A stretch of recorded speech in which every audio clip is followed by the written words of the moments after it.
The grey skies over Paris reflected the sombre mood as more than 70 world leaders walked up the Champs-Élysées to the Arc de Triomphe to commemorate the end of World War I. The French president and German chancellor were side by side, their nations once the bitterest of enemies, now the closest of allies. At 11 o'clock Paris time in 1918, the guns fell silent, ending more than 4 years of conflict and bloodshed. An estimated 20 million soldiers and civilians were killed. A similar number were injured. In France, where much of the fighting took place, few have forgotten. I had to come here today as my grandfather fought in that war. He fought for 4 years, so it was to remember him. Dozens of students took part in the ceremony, representing a new generation who hope that history's mistakes will not be repeated.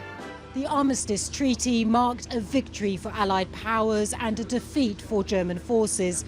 But the commemoration hasn't been about national triumph, it's been about reconciliation. The French president lit the flame at the tomb of the unknown soldier. In his speech, he spoke of the futility of war and promoted his multilateral vision of the world in the face of that of some leaders who increasingly look inwards.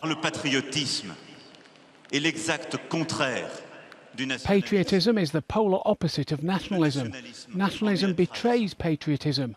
When one says it's us first and who cares about the others, we erase what is most precious about a nation, what makes it live, what makes it great, most importantly, its moral values. The ceremony brought together presidents and politicians who are often at odds with each other. A moment for them to reflect on and remember a conflict that ravaged continents, cut short lives and tore families apart. A call to never forget. Natacha, Butler, Al Jazeera, Paris.